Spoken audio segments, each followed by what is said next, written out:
sobre a língua portuguesa. Então, assim, eu tenho muita dúvida. Capítulo à parte. Adoro. Então, Porque aqui a gente já descobri falou. que existe.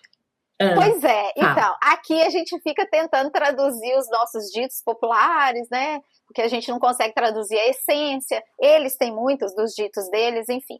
Mas, falando português brasileiro e português de Portugal, dá uma palhinha pra gente aí dos perrengues que você deve passar. Olha, são muitos, assim. Primeiro, nem sei por onde começar. Primeiro, quando você chega aqui, que você nunca veio, você ouve as pessoas conversando, você pensa que você não está falando português, que elas não falam português, porque elas falam com a boca muito fechada. Alguém não fala português nessa história, né? Eles falam, não, elas não falam, isso é outra língua, porque realmente a boca, eu não sei nem imitar, a boca é muito fechada, e quanto mais, pensa bem, eu tô numa cidade que tem 30 mil habitantes, a Europa é muito antiga, então tinha aquelas aldeias pequenininhas, então cada aldeiazinha tá lá.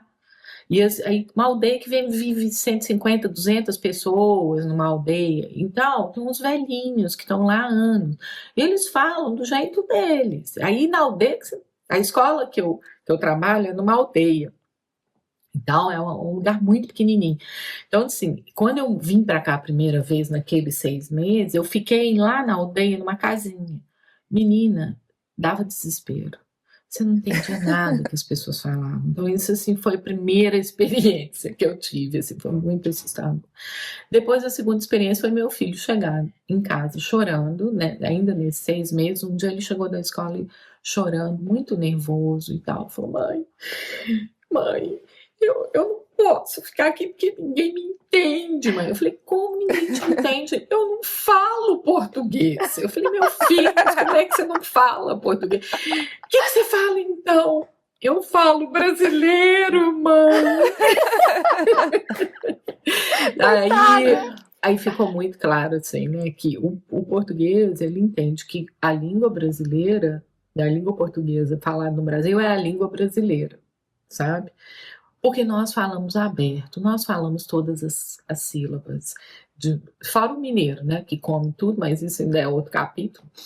Mas, assim, as pessoas entendem. Então, o estrangeiro, ele prefere aprender português comigo, né, que vem e fala, não, Silvia, então fala que eu entendo, fala brasileiro, porque aí eu já começo a tentar falar com um pouco do sistema deles, porque eu quero ser compreendida, né, e dando aula, então, essa é uma outra coisa. Depois, como professor, é um capítulo mais à parte ainda, porque eles têm um uso da gramática um pouquinho diferente do nosso, né? Então, para nós, brasileiros, é como se eles tivessem a gramática bem da norma culta, né? Então, eles colocam os pronomes antes, né? Então, não é lá no Brasil, eu só aprendi, você vai fazer isso... Aí, quando você responde na norma culta, faloei amanhã. Lá no Brasil, faloei amanhã era só para estudar para a prova. Porque eu nunca, na vida, nem ouvi, nem usei. Aqui é comum. Sabe? Olha só. Então, e o você vai gerúndio fazer... também, né, que o eles gerúndio, usam, né? eles usam muito pouco, para situações muito particulares, né? E eles nunca colocam assim, o pronome antes do verbo, muito raro, salvo em alguns. Eles usam, mas em algumas situações específicas. Então, você nunca fala, me dá isso, por favor. Você fala, dá-me. Né?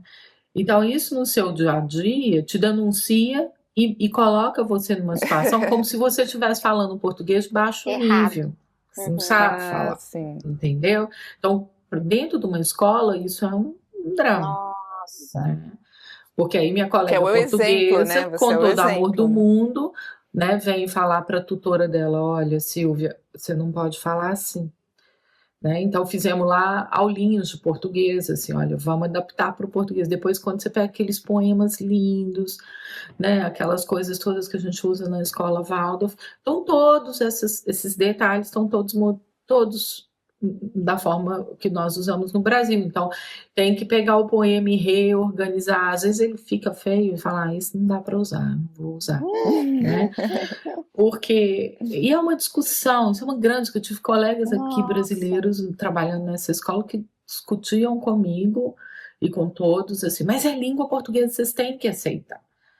E aí, da minha opinião de Silvia, eu acho que eu estou num outro país e que eu estou dentro de uma escola, as pessoas já fazem, como maioria, um esforço enorme para aprender essa língua, e não é justo que as crianças você ensinar português de um jeito e português de outro dentro da mesma escola para uma criança de uma família alemã. Sabe, eu não acho. Então, tem que ter uma linha de trabalho. Né? E aí eu me esforço para trazer o português luso, que eu chamo, né? O português de Portugal para as crianças, para os alunos, e porque realmente é muito confuso. Né? Alfabetizar, então, é uma confusão, porque tem a sonoridade da língua para se alfabetizar. Né? Então, eu sou a favor de respeitar isso porque eu estou em território português. Né? Eu acho que isso é uma coisa. Esse mas eu outras acho que são divertidíssimas. Só mais uma, Clarissa, para você pôr na sua lista. Um amigo meu conhecido brasileiro que mandou trocar os saltos dos sapatos da mulher no sapateiro. Né? Então ele chegou lá com os sapatos estragados e disse: olha, trouxe esses sapatos para tocar os saltos. E o sapateiro pegou, olhou nos saltos e ele me contou. Ele disse: mas trocar os saltos não resulta. Direito para o esquerdo, esquerdo para o direito, não dá. Né? O que para nós é um disparate assim, completo. E para o português está certíssimo. Porque eles funcionam numa lógica concreta do que eles estão vendo. E eles acham que a gente é que não entende. Vocês que são burros, vocês não percebem isso. Né? E eles não falam entendem, eles falam percebem. Então é muito engraçado. Percebe. Né? Percebe. Aí o meu amigo então disse: não, os saltos estão estragados. Pois tu queres saltos novos? Então você não soube explicar, e você leva umas lavadas, assim, porque eles não são nada delicados, nada gentis, e eles até se envergonham disso, sabe? Alguns têm mais noção dessa situação, falam: ai, desculpa, que o povo aqui é mesmo assim, sabe? Mas é engraçado isso, então, né? A língua é um drama. E aí você vai para o norte e ainda tem outra linguagem que ainda é mais característica do que aqui no Algarve. E o pessoal de Lisboa ainda tem um outro jeitinho de falar.